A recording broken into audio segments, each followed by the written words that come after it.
Yeah, two important points there. The first one, talking about investors, I feel like a lot of investors in this year, their primary focus is in the companies that we've invested in or our portfolio companies. Is there a path to profitability that we can see on that roadmap? And that's been a lot of under the microscope, at least from the startup that I work at as well, and just across a lot of industries. And I'm curious for the second point in expanding into new markets. What would you say is the biggest challenge when you do look to expand outside of Thailand, for example? Where would be the next market that is enticing to go in and penetrate, or you feel like is the best strategic move?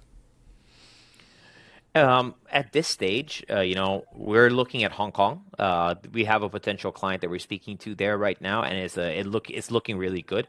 So that is something that we're venturing with at the moment. We're looking at Indonesia as well as a potential opportunity. Again, a very agency-driven market, and huge potential there with the number of insurance companies that they are present there. We're also speaking to companies in Dubai and the UK. So it is definitely, I'm not picky about which countries I go to next. I'm going where the opportunity is, where the clients are going to be. I don't even want this. I don't want this platform to be like, okay, I want to roll out in this country next. I want to roll out in that country next. So no, I'm trying to go with the insurance companies that I'm working with. So for example, in Thailand, we're working with Tokyo Marine, and they've already said towards the end of the year, if our processes with them go well in Thailand, they're going to roll us out across four other countries in the region as well. And then that's what we'll be. So we roll out with the insurance companies that we work with. And in scaling the business this next stage, what do you feel like is some of the knowledge and experience that you think is most important in order to achieve this roadmap that you're looking to accomplish?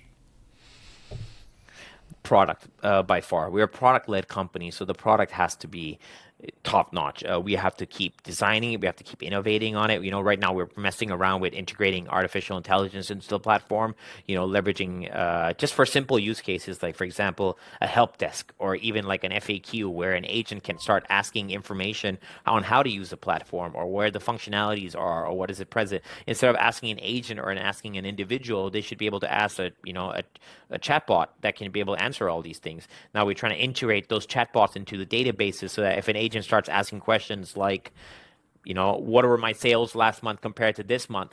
That data is available already. The chatbot can look up that data, provide context, understand the question in a human language, and respond in a human language as well. So it sounds very simple, but these sort of changes and these sort of functionalities, it's mind blowing for a lot of industries, to be very honest, because everyone talks about being able and wanting to do things, but implementing these things are not always easy. But we're in a unique position where if we build the platform properly and we connect to all the databases that we need to from the insurance companies, we add the AI layer on top without them having to do any additional work. We're running off the data that they've already provided to us, which could be, agent data, sales data, policy data, or even their FAQs and product profiles and PDF files.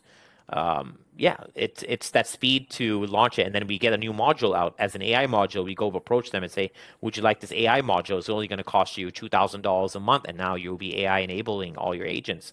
For them, $2,000 a month to enable AI for all their agents is a godsend. No one else would be able to offer something like that to them. And if they had to go out and build it themselves, it would take a team of developers almost a year to understand everything to be able to build it.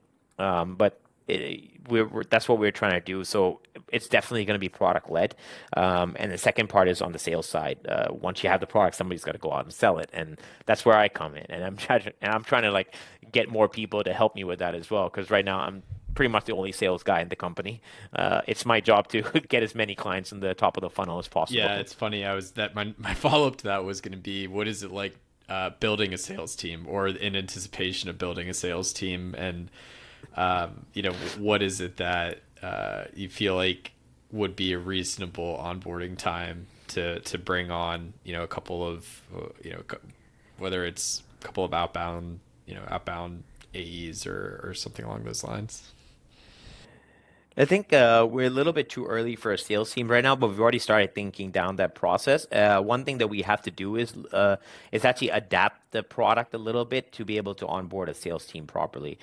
Given that right now we're targeting large sales B2B insurance companies, there's only a limited number of companies available, and a lot of them require relationships at the C level to be able to start presenting these products to the companies. But in order to make the product a little bit more digestible for smaller scale companies that could potentially even be agents and brokers, we're trying to take modules that we've already built, like, for example, the promotions and campaigns module, which allows an insurance companies to create campaigns. Like, for example, let's target this agency group and say, if you sell 10 policies within the next week as an agent, you will get extra 5% commission. And let's target another agency group with another campaign who are more experienced to sell. If you sell this new policy that we just had, a new health insurance policy, sell 500,000 baht worth of these policies within the next month, you will get a trip to Phuket or something like that. So we have that capability to run these sort of campaigns. We're trying to take that piece out as a standalone product because that can be applied to multiple industries and multiple product categories. So once we've been able to pull out this single standalone piece, then it would be a good sales product, a product for a sales team to start going out and selling to thousands of clients as opposed to the few hundred insurance companies that exist right now. Yeah, that's really exciting. And also just going back on your previous point on leveraging AI, especially around chatbots. In our prior episode, we just had a guy named Moncall on. He's a Cambodian founder, and he leverages chatbots actually for his own daily use, personal use, just to be able to help him with whatever it is that he needs information on or as quickly as possible. So yeah, that's very interesting to hear that theme continue to keep coming up. Yeah. No, we come up with a use case first, and then we try to find what's the best tool available to help with that use case, right? In this case, it just happens to be AI. So, with internal, like, for example, internal onboarding, we actually have an internal chatbot that we use at Eazy Digital here, where any new staff that joins or even existing staff wants to know anything about the company, wants to know about me, about the co-founders, about the, what new media that we release, what our strategy, direction, all these things. Instead of keeping it in a file where they have to read, 20 pages to understand all this stuff, it's all in the chatbot, and they can ask it and they'll get the answer in that sort of sense and way. And I keep updating it essentially with new information that we write about ourselves, we have about ourselves, and it keeps learning based on what we're training it. So it's a use case, and then we apply chatbot to it. Same thing with the agency platform. We have a use case. We want agents to understand the platform. We want them to have access to all their information in a simple way, where some people might be more comfortable by just asking as opposed to by searching for it.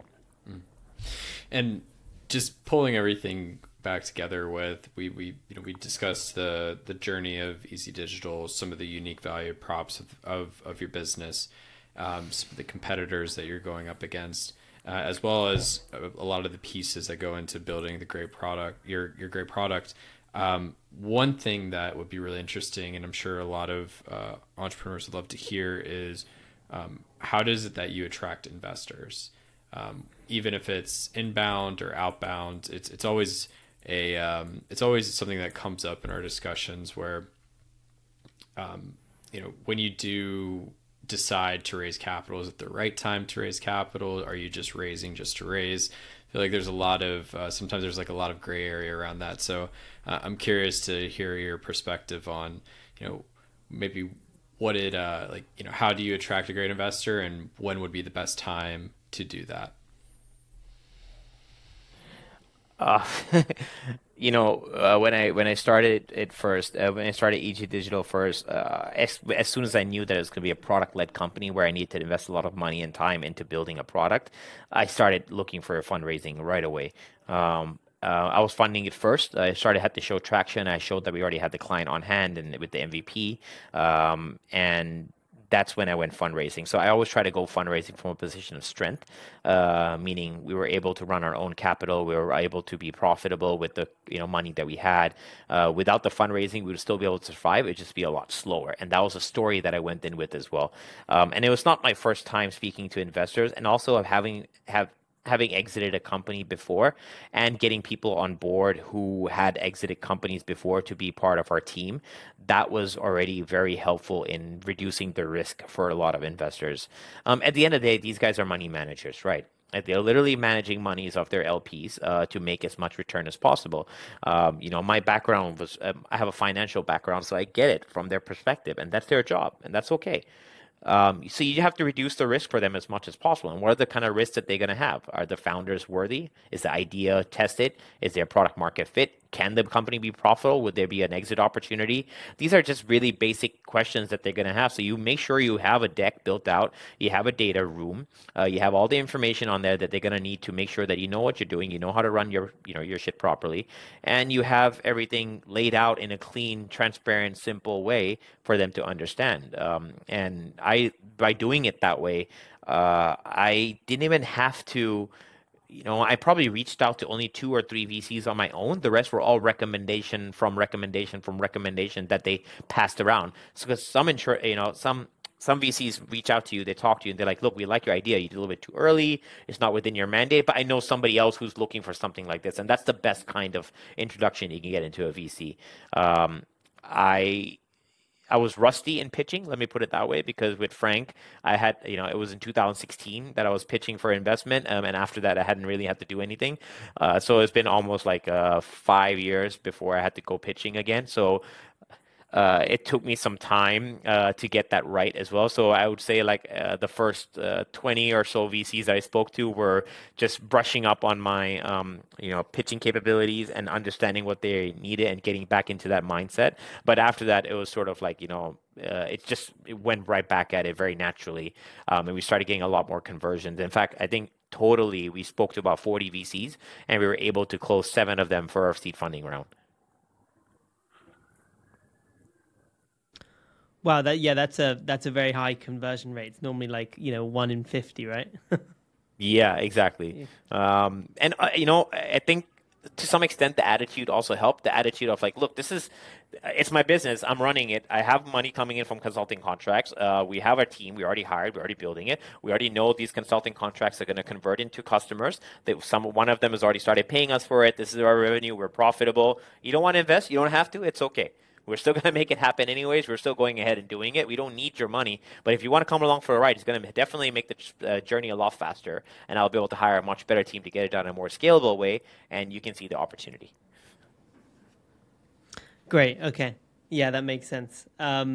Just moving on to our last part of the podcast. This is where we talk a little bit about some of the interpersonal side. So one question we wanted to ask is what are some of the habits that you have on a daily basis that kind of keep you motivated on your mission? Yeah. To-do list. That's one big thing that I have that really, really helps me keep on track. I have horrible memory, so I commit everything I have to my Google Calendar and my to-do list. As soon as I have something to do, I'll just type it in instantly because I know like 5 minutes later I'm going to forget about it and think about something else. So if without that, I would be nowhere. And it's to the extent where my wife had access to my calendar, so she will also actively put in things we have to do on the weekend. If we have plans going somewhere or doing something for the kids, she'll literally have to send me a calendar invite, pick up kids from school or this or that, and I 100% rely on that. So that's like a habit that I've really built for myself, knowing my knowing where my limitations are, and trying to circumvent that. That's one. The other thing is I try to still stay very healthy. I don't want my health to ever get affected by whatever I'm doing. So I still I still play football. I still play basketball. I go to the gym. I run. These sort of things and these activities just keep my mind healthy and my body healthy as well. You don't want to get burnt out. I've been an entrepreneur long enough to see a lot of people just get extremely burnt out very, very quickly because they're working, 120-hour weeks, which is ridiculous. You don't need to do that, right? You just work a little bit smarter and delegate the task away to a few other people that you can trust to be able to get there. You can't do this alone. This journey is not an alone journey. Even if you were the smartest guy in the world, if you had to make all the decisions yourself on a daily basis, you'd get, decision fatigue. It'd make no sense.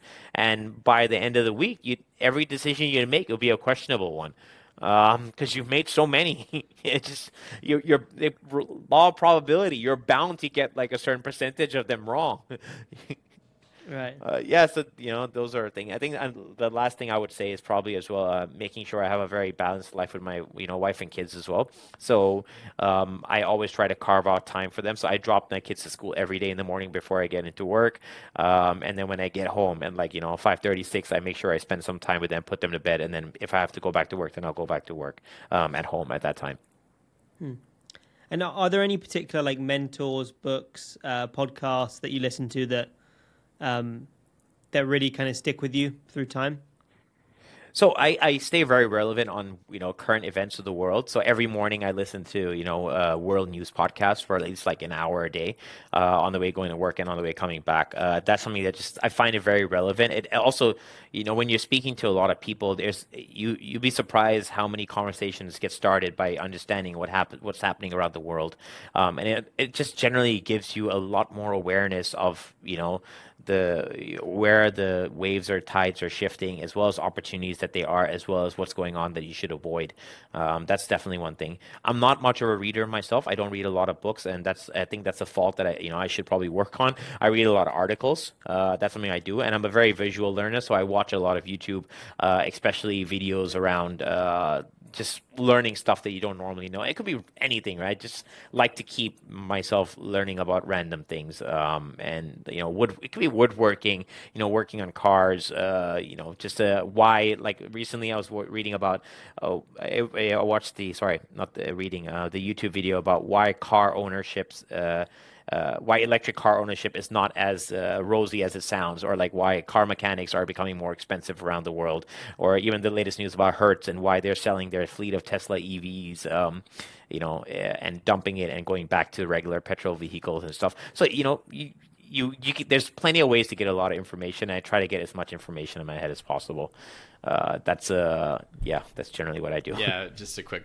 Great. Yeah. Sorry, I was just going to say a quick comment there, Max. Really, talking about the Tesla, I don't know if you saw the recent video of I think it was like a flooding somewhere in California or San Diego specifically, and it has the Tesla just like powering through like probably 6 feet of water, and just so impressed. I'm like, wow, this thing is actually a beast.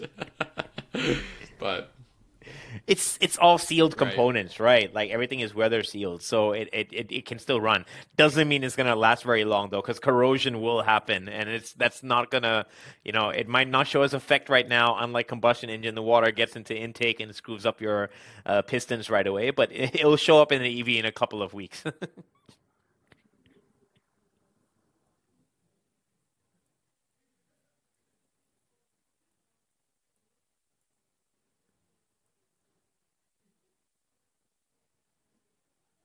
Sorry, Mac. Hello. Oh, yeah.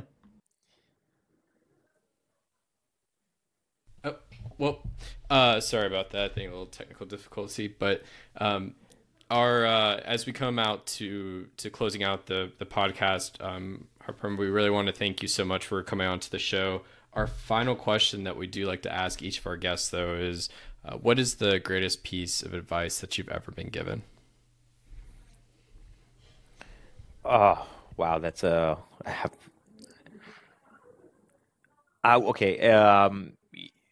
It's sort of like an analogy, like and when you're doing in life, you're sort of juggling. You're juggling many things at the same time, right? You've got family, you've got work, you've got your health, right? A couple of those things when you're juggling, once you lose it, is going to be very difficult to get back, and that could be your family and your health. But work, regardless of how important it is, and how much effort and how much time you put, is where I spend most of my time.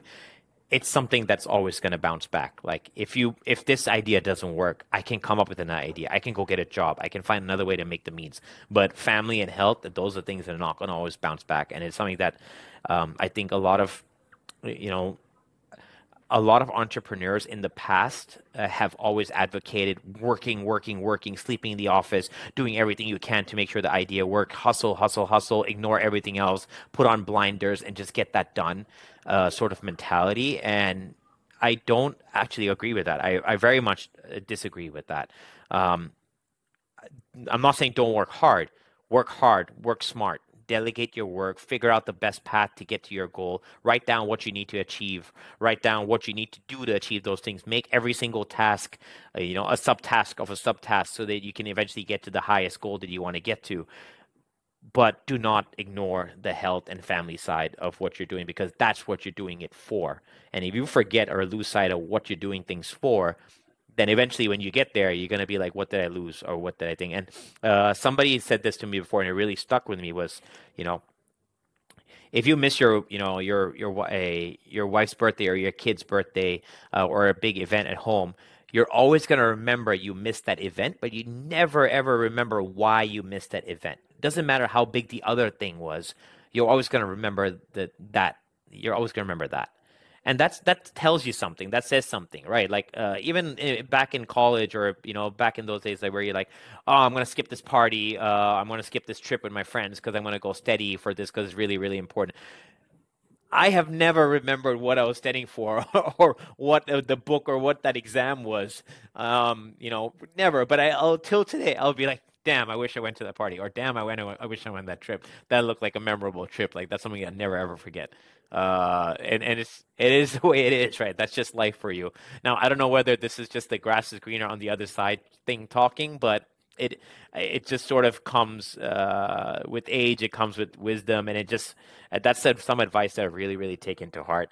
And another one that I have to share is, get a mentor.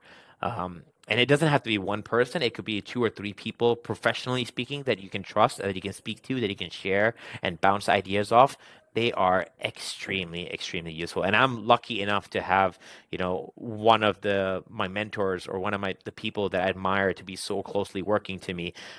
His John, my CTO, his brother is actually Tom, one of the founders of Ardent Capital and A-Commerce. And John is also one of the founders of Ardent Capital and A-Commerce, and he's my CTO right now. So having them close by like this and being a part of the team means, if I'm doing something wrong, they'll call bullshit on it right away, and they'll not be afraid to tell me why, as opposed to working with team members who are always skirting around the problem and being a little bit more diplomatic. And it's just a waste of time.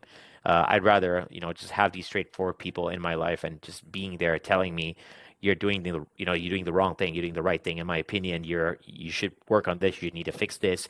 This is how I think. This is what I've experienced before, and this is what's going to happen if you go down this path.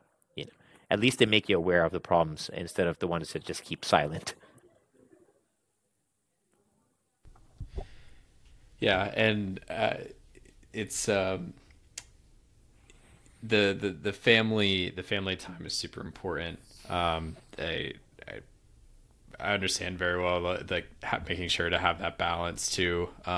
That's something that we'll definitely take away from the conversation, is you'll never remember what it is that you missed, but you always remember what it is that you missed at home. So that's a really good takeaway. But in any case, thank you so much for joining us on the show today for Rising Giants. It's, I believe, our first Thai founder that we've had on the show. Max, you can correct me if I'm wrong. So we are, our founder from Thailand. We are very excited to be able to see how Eazy Digital continues to grow over the next year, and look forward to keeping in touch. Thanks for having me. It was a really fun conversation, guys. I really enjoyed this. Thank you so much.